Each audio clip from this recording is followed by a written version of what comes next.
Dear friends, good evening. Thank you for joining us to another week and another Gnostic lab of practical application. Tonight, our practice is intimately related with what we have been covering in our rune exercises and practices in our intermediate level studies, what we have been doing in our advanced level studies at the second chamber, and it is also complementary to what we have been seeing in the last couple of weeks in our pre-chamber studies. Tonight, we are going to make an effort and look at the inner Pharisee. This is, like everything else, of vital importance. Because we have learned about the three demons that exist within each and every one of us. We refer to them as demons simply because they are dark entities that from them, what we see as the emanation of dark thoughts and dark sentiments, and certainly dark actions. And most of those actions tend to happen in ways that they are very cleverly disguised. As we have spoken before of those three demons, we have spoken about the demon of desire. That demon of desire is represented in the great cosmic drama by Judas. Because it is Judas, the one who sells the Christ for those 30 silver coins. And in that very same way, we sell our innermost. In that very same way, we tend to sell our own inner Christ when we face the other way and we dedicate all of our attention, all of our actions, and all of our efforts to things that have to do with our desires and our pleasures and our sensations. Then there is the demon of the mind. The demon of the mind characterizes itself because it's never guilty. It never will take or accept any responsibility. This is the demon that cleverly washes its hands and it places the blame somewhere else. In that great cosmic drama, this demon is represented by Pontius Pilate. And we all have our individual and particular Pontius Pilate within us as well. In all those moments where things have not gone the way that they should have, and we have felt fear or worry, preoccupations, we have seen ourselves threatened, that ability to assume responsibility fades away really quick. We point the finger. In the worst of cases, this is one of those manifestations, inferior manifestations of us, that will come across as we say something and as something happens and chaos evolves. We say, oh, that is not what I meant for it to happen. They misunderstood me. You see? Very clever ways of just allowing the burden of the responsibility for effects that originate within us just to be swept away. And the last one is the demon of the ill will. And this demon of the ill will is super dangerous because it operates in ways that are so discreet. It slithers in ways that it goes unnoticed. It uses clever words. It uses the appearance of harmony, of sanctity, of friendship to be able to inflict a lot of pain. And this demon is represented in the cosmic drama with Caiaphas, or Caiaphas. And that is our inner Pharisee. We have to start by becoming very sincere with our own selves. And when we speak about these practices being an esoteric exercise, what that means is that this exercise is meant to be occult. But we have to explain that because in the moments in which we as a humanity are developing and interacting with others, these words tend to be misconstrued. They have to be occult. That means hidden. That means kept in private, kept within our own secret. What we are seeking to do with these practices is to embrace them internally. And because this is an internal effort, no one else is witnessing it, there is no need for us to justify or hide. There is certainly no reason for us to deny or to push back or not accept the realities that we have already exercised. In this esoteric practice, the more sincere with ourselves, the better is the quality of the outcome, because it allows us to truly comprehend the defects, the inferior values that hide behind those inferior thoughts, the negative actions, and of course the actions that are not constructive. So we will invite you, as we later on relax our body and do an exercise of retrospection, to observe all of those moments in the day where you tend to rely on your social status and your prestige. As you observe your interactions with others, you will notice that there are conversations that tend to be very recurring about your ability to have or buy these things, or your inability to be able to afford and buy certain things. In some cases, the very same topic would be embraced from a perspective of having more power than others, and in other cases, it would be used to sing the psychological song of the victim. In either case, these psychological aggregates are creating the same harm. Because haven't we noticed how common it is for ourselves, perhaps our own selves, to boast on how much we have suffered, on how difficult have been the many circumstances that we have lived before, on how much we have strained through the path of life to be able to have what we have today? The ego operates in ways that are very illogical. And it is important that we see this, because every time that we are relying on our social status and our prestige, or lack of social status and lack of prestige, what we see is that there are many aspects of self-love, self-consideration, pride, vanity that are all coming into play. And friends, the moment that we have an opportunity to descend into those difficult scenarios, as we have the ability to just simply be there and contemplate with no judgment, simply observing how we are thinking, how we are feeling, what we are actually doing in our actions, gives us an opportunity to comprehend what that defect is. And when we comprehend the defect after observing it, it is then that we become empowered to invoke of a power superior to the mind and see that defect eliminated. Friends, because lamentably we cannot rely on the mind to eliminate of our defects. If that worked, all of the people who have been doing affirmations for years, if not decades, would have seen all of their affirmations already materialized. And yet, that is certainly not the case. So we tend to rely on our social status and our prestige, and we need to observe that.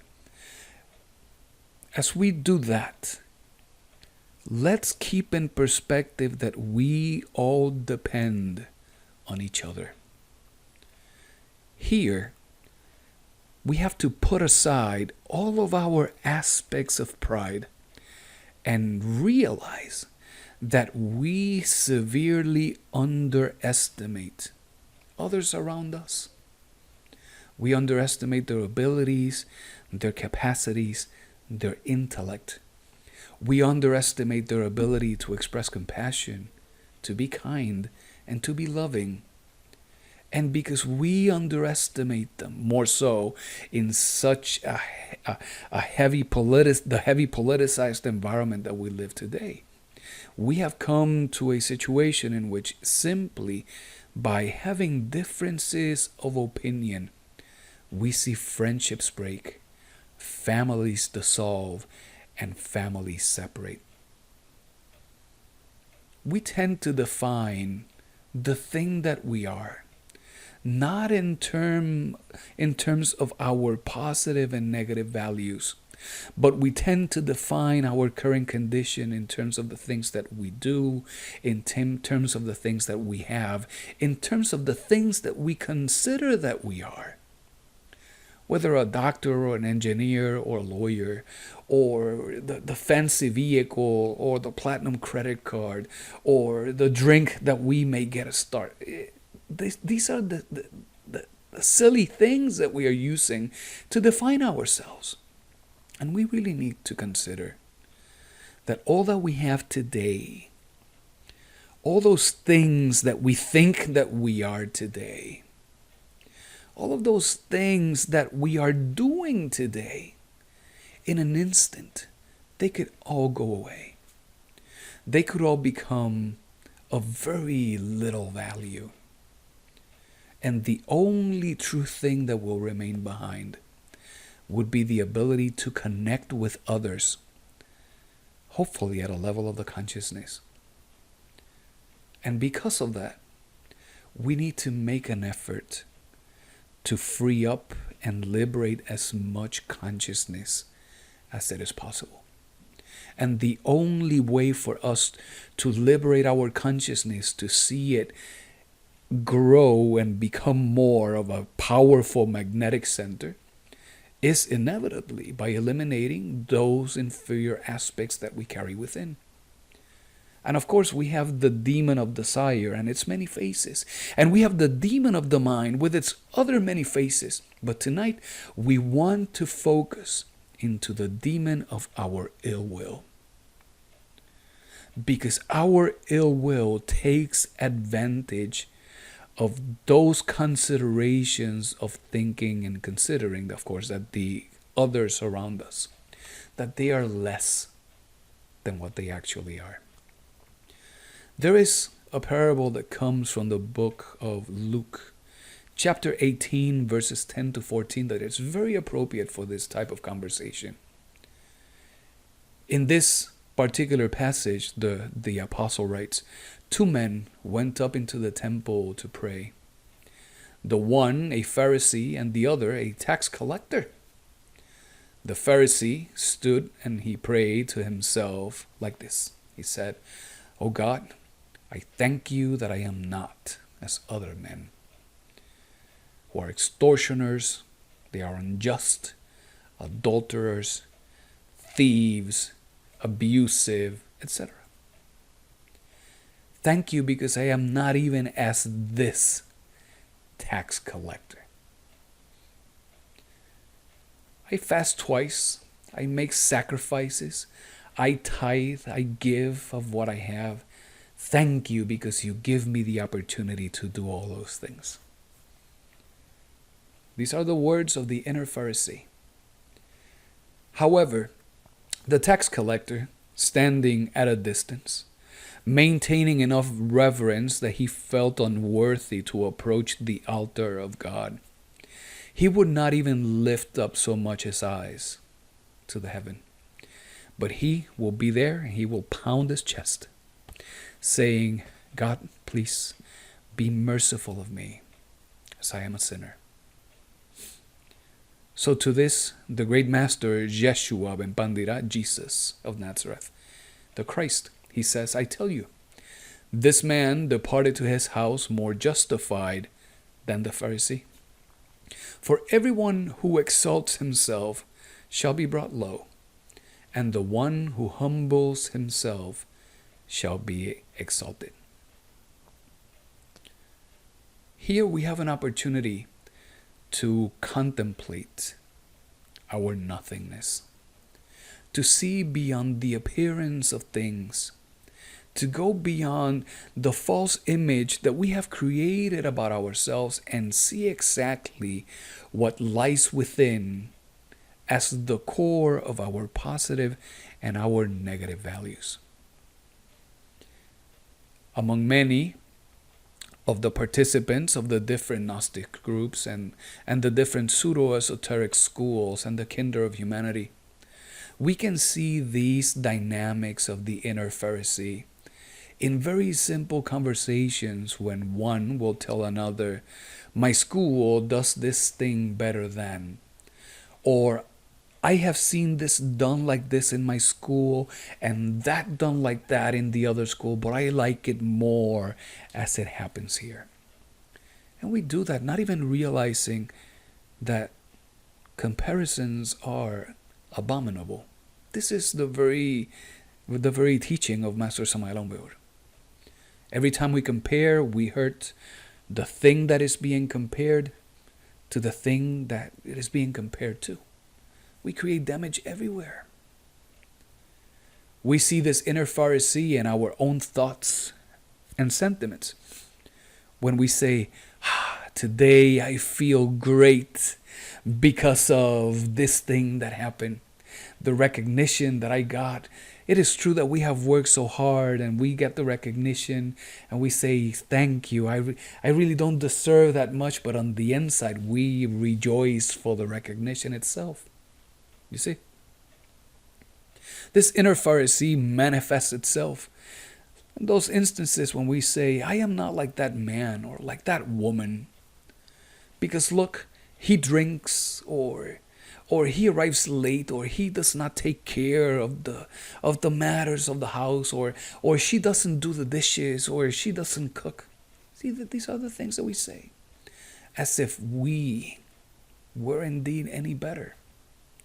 Every time that there is a comparison present, regardless of how harmless you think that comparison is, what we see present is the inner Pharisee. Let's not forget that the core of the cosmic drama was manifested because of a comparison. A comparison between that man who had been walking around healing the sick, returning the sight to the blind, returning the hearing to the deaf, comparing him and all of his scandals with another man who was a thief, who was aggressive, who was violent. It was the Pharisee, the one responsible for all of the outcome. And just like that, what we see in that drama is exactly what happens within our psyche and the environment around us. Our inner Pharisee, with all of its comparisons, invites shame, guilt, feelings of inappropriateness, and many other inferior emotions and negative manifestations in the hearts of others, either immediately or it simply plants the seeds of all of that discord for them to manifest later. So, dear friends, what we will do tonight is that we're going to relax our body. We're going to do a retrospective exercise, and we're going to give ourselves an opportunity to revisit our day. I will ask of you to embrace the principle of spontaneity. As we invoke of our innermost and we are relaxing our body, we will ask the innermost to give us the faculty of objective imagination. That is the same thing as clairvoyance, so that we can see clearly the dynamic that is taking place. We're going to ask of our innermost to empower our consciousness with the faculty of inspiration, so that when we see the thing, that we can immediately understand the significance and the reason of the thing without having to go through the logical processes of the mind. We're going to ask our innermost to empower our consciousness with the faculty of inspiration, so that without any use of the intellect, we can immediately perceive the spiritual reality of the thing that we are seeing. And you would benefit from embracing the principle of spontaneity, because as the innermost communicates, what you see, the significance that you gather, the reasons that you see, the spiritual reality that you perceive is a direct communication from the innermost into the consciousness. If we reject it, if we compare it, if we deny it, if we negate it, if we justify it, then we miss the opportunity. But because the practice is individual, it's private, give yourself the opportunity to be heavily sincere with yourself. So for this tonight, keep in mind, every comparison is abominable. And let's go ahead and let's start by closing our eyes, relaxing our body, so that we can revisit the day.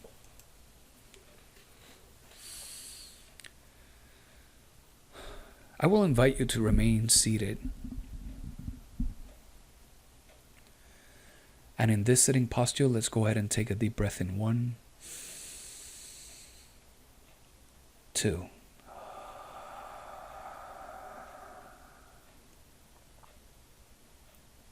1, 2.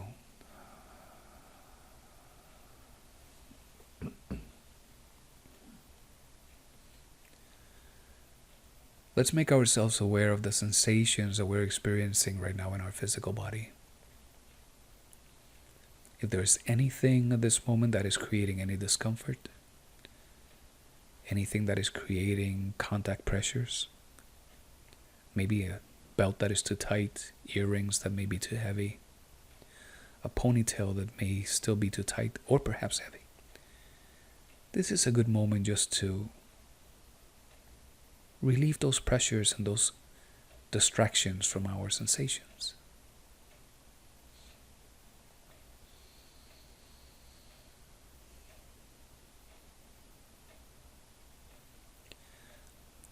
As we do that, let's sit comfortably in our chair with our feet flat on the floor. Allow your hands to rest comfortably on your thighs. And with our eyes closed, our spine vertical, and our head resting comfortably over our shoulders, let's take another deep breath in 1, 2.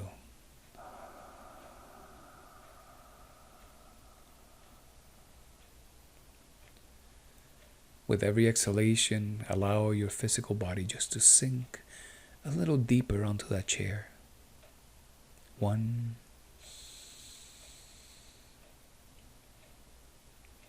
2.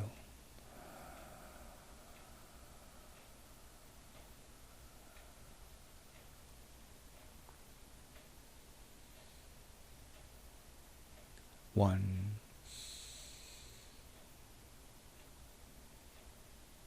2.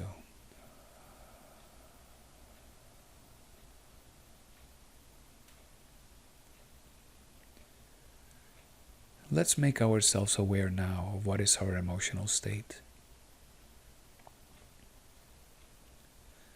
Understanding our emotional state is always of value, because knowing what our emotions are gives us a key to discern better on what thoughts are lingering within our subconsciousness.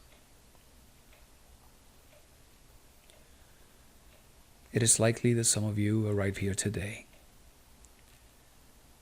with many joys and the delight of the many small victories that we may have experienced today, whether at work, at home, with the family. And if that's the case, that is simply magnificent.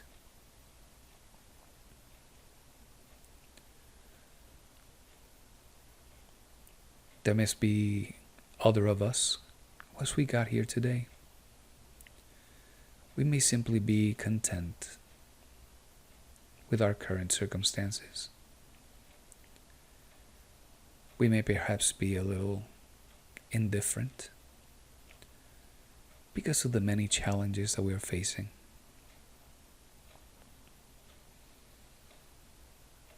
In many cases, we may be experiencing some uncertainty. We may have gone today through some expressions of doubt. And if that is the case, that is magnificent as well. Because what is important is not for us to rejoice in the emotions that we have experienced or to suffer in them, but simply to acknowledge them. And knowing that all things pass, the good and the bad fortune. Whatever our emotions are or have been, for them we are grateful. And for them we express our satisfaction, because they have been just right.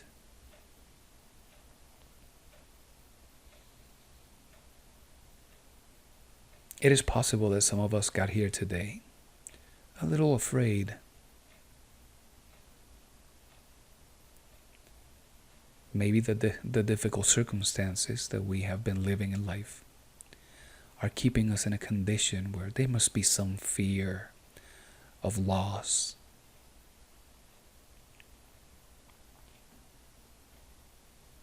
In some cases, we will see that many of those fears end up materializing as frustrations or anger. And maybe at this moment we're still feeling the lasting effects of angry moments in the day. And if that is the case, then that is also magnificent. Because we also know that these circumstances will pass. And for the ability to be able to perceive and understand these emotions, we are also grateful. And for that, we also express satisfaction.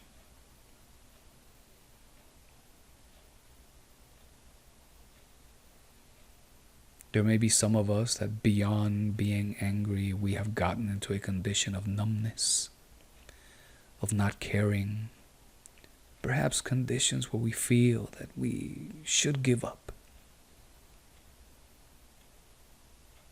Conditions in which we may think that nothing matters. Why bother? And dear friends, if that is the case, that is good too. Because we know that all of these circumstances are transitory and eventually they will pass. And because we have had the opportunity and the ability to see and experience those emotions, for that we express our gratitude and our satisfaction. And we just limit ourselves in this new moment in time to contemplate them.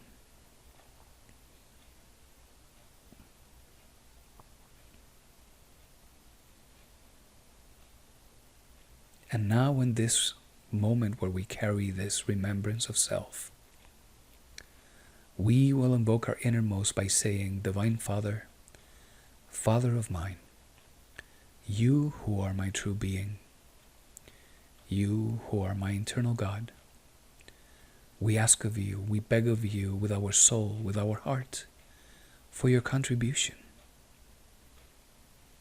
We ask of you, Father, for your guidance, for your protection.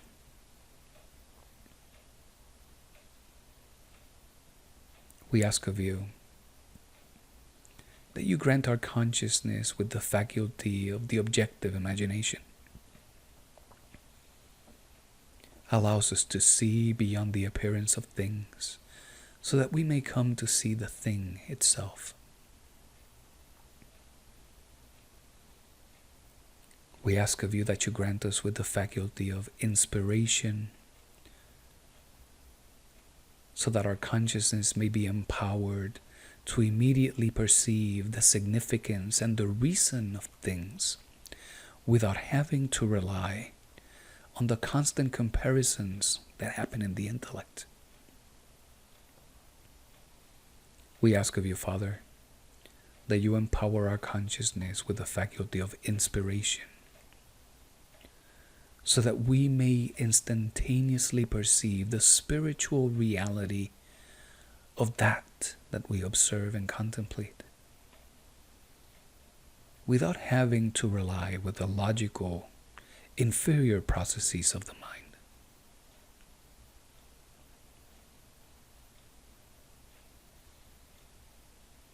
But we ask of you, Father, that as we look back in our day, that you allow us to feel deep within our heart that acknowledgement that comes from recognizing our nothingness. Allow us to see all those instances in which we compared ourselves to others, when we compared others to us, where we compared others against others. Allow us to see those instances in which we claimed of our humbleness, which we spoke discreetly of our so many good attributes.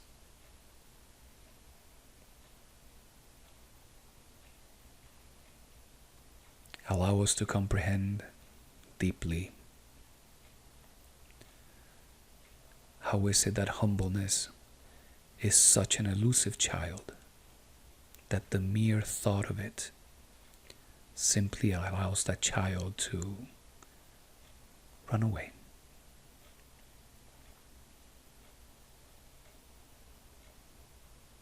We ask of this in your holy name, so be it.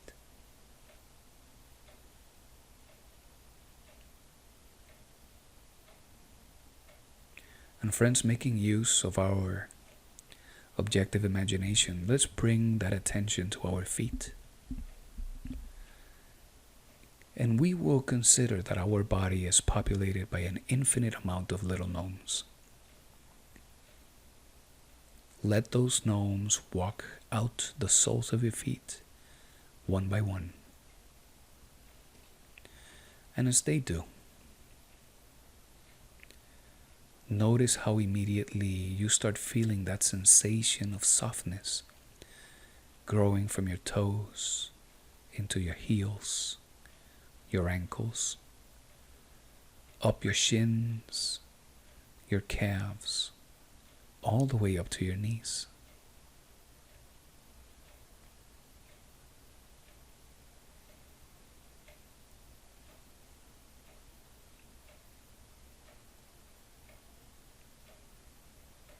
We instantaneously notice that sensation of relaxation.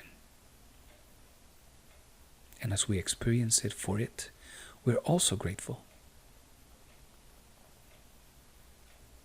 And without identifying with the sensation, we bring our attention back to the soles of our feet.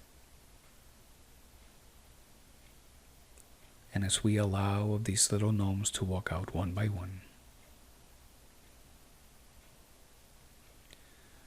we allow that sensation of relaxation to go from our knees upwards, deep within our thighs, all the way up to our hips, and from there radiate outward,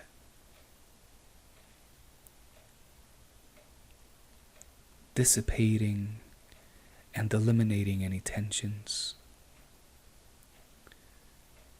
that may exist within our thighs, our femoral arteries, our creative organs, and our glutes.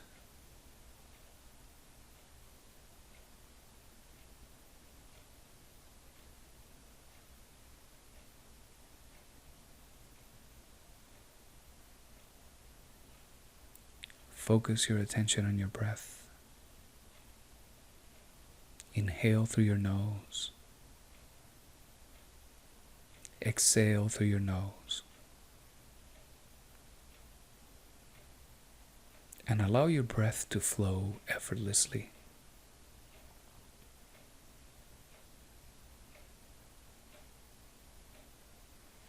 If possible, allow your breath to become silent, almost imperceptible.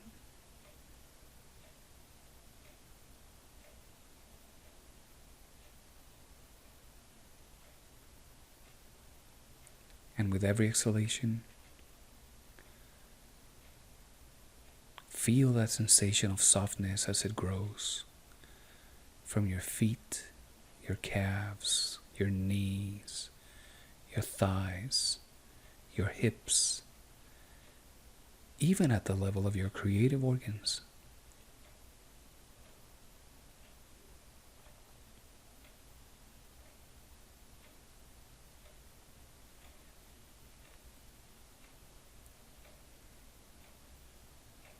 We bring our attention back to our feet.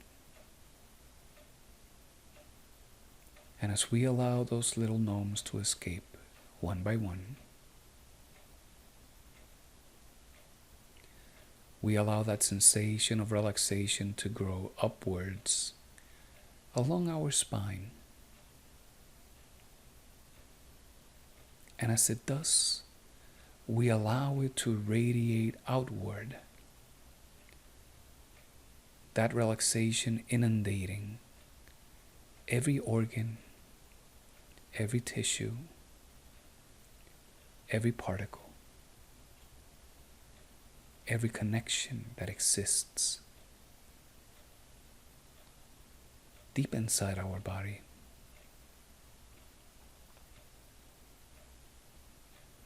And as we exhale, we feel the relaxation in our belly and our intestines. We feel the relaxation in our liver, our spleen, our pancreas.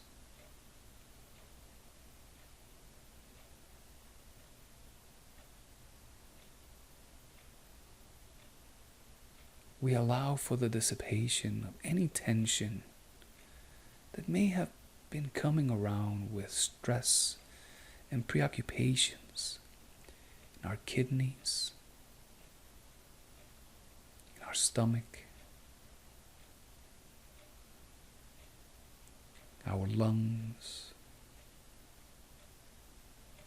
our heart.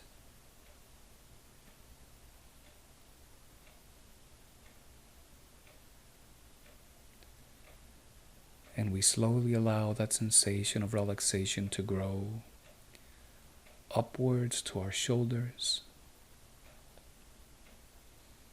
and cascade down onto our elbows, our wrists, hands, fingers.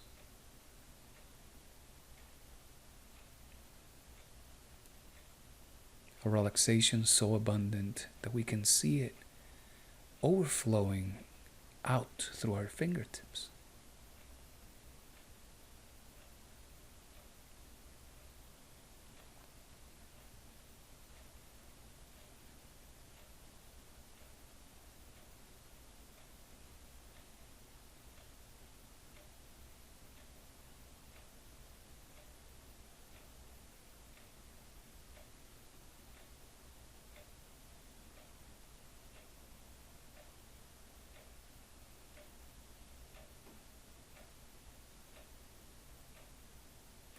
By now your breathing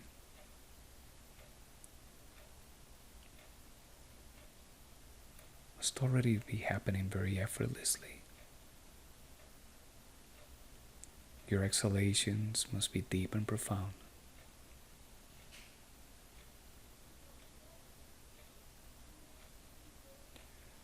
And as you sense that sensation of softness inundating your body,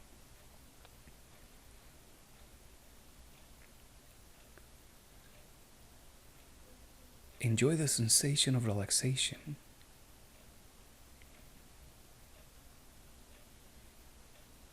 And know that this is the natural state of the human body.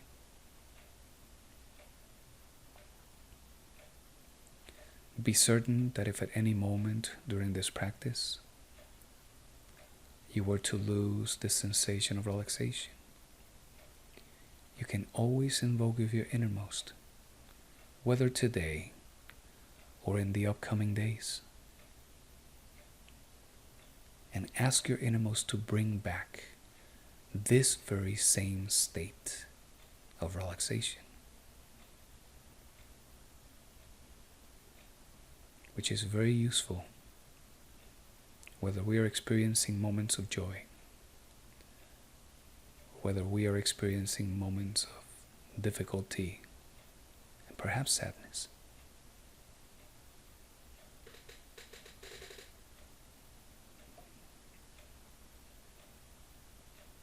We focus our attention once more on our feet. And as we get to see those little gnomes walking out one by one, we allow that sensation of relaxation to grow upwards behind our neck, relaxing our jaw, our tongue, our lips, relaxing the muscles of our face, our eyes, our eyelids, relaxing the muscles of our forehead,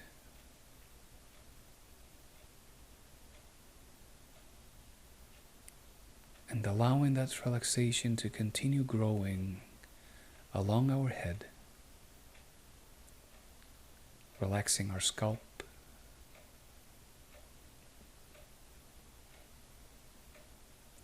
until the whole stream of relaxation finds itself at our very crown.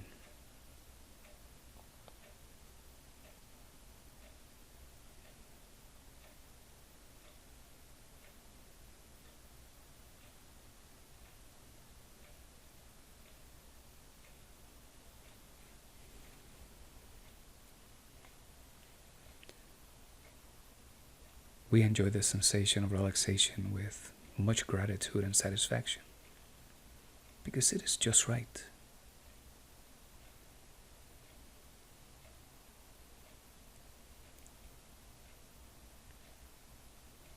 Let's go ahead and focus in our day, starting at this moment. And from this moment backwards, let's revisit all of our events, our thoughts, our sentiments, our actions, for the purpose of this practice, embrace the principle of spontaneity.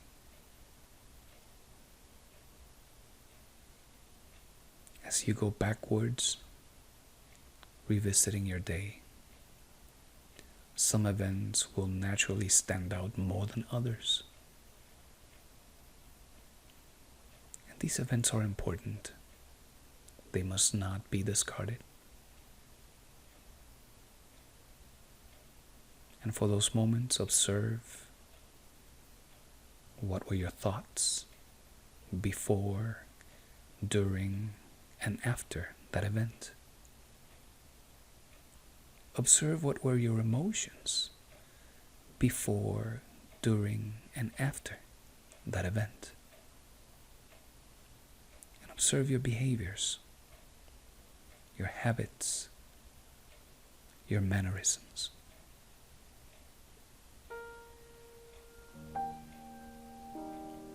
Go ahead with your exercise.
notice the justifications behind the actions.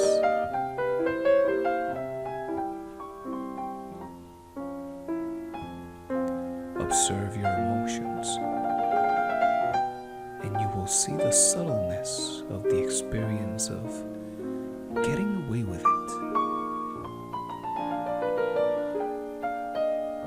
Observe your habits and your behaviors, and notice the subtle sensations that come from the combined thoughts, emotions, and actions.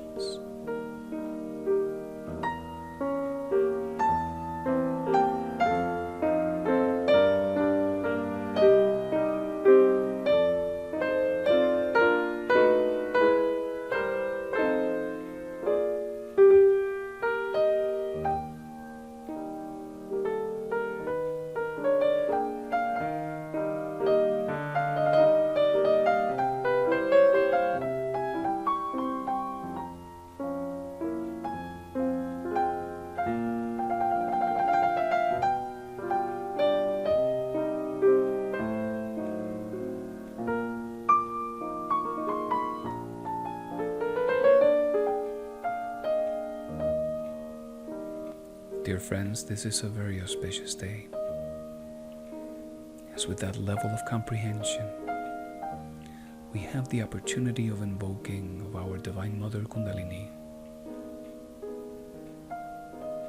from our heart, from deep within our soul. We invoke our Mother by saying, Divine Mother Kundalini, we invoke you. We call you with our soul and our heart, asking you, begging of you, to take your flaming spear of arrows and helping by turning this aggregate into a cosmic dust.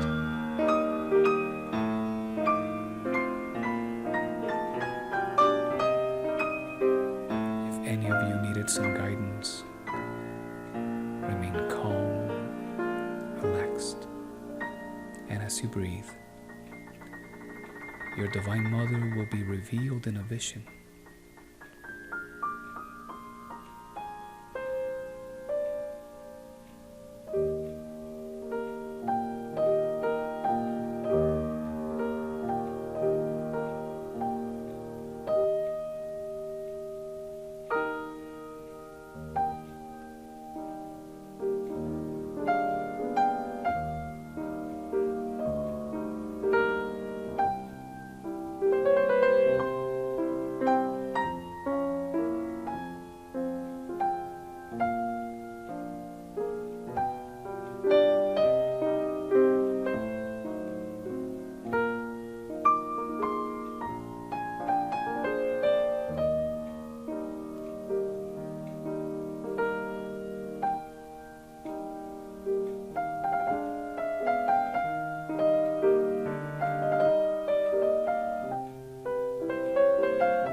Use of your objective imagination to see how from those resulting ashes, with her delicate hands, she retrieves a small particle, perhaps the size of a grain of sand,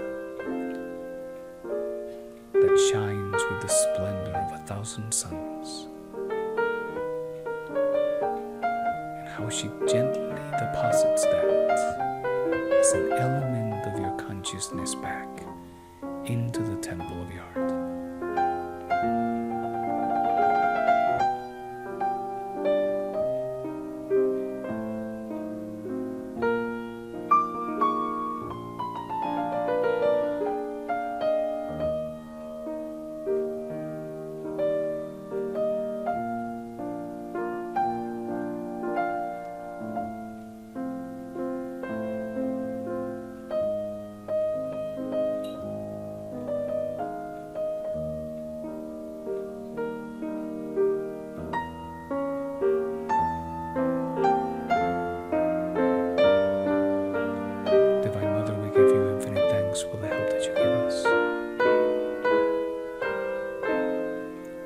Divine Father, we're infinitely grateful for your contribution and your assistance. We ask that all of this materializes and crystallizes, always according to the will of the universal charity and the great law.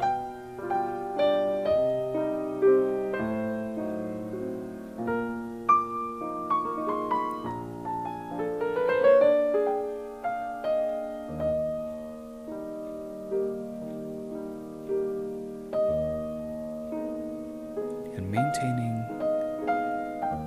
this very same sense of relaxation, maintaining this remembrance of self. Let's go ahead and take a deep breath in 1, 2. As you wiggle your toes, you wiggle your fingers, we open our eyes.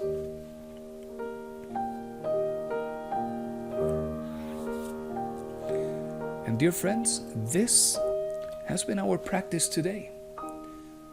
Finding, identifying our inner Pharisee in its many forms. So thank you so much for joining us this evening. And to everyone, not much more than to wish you a great weekend with your family, and may all beings be happy. Have a good night.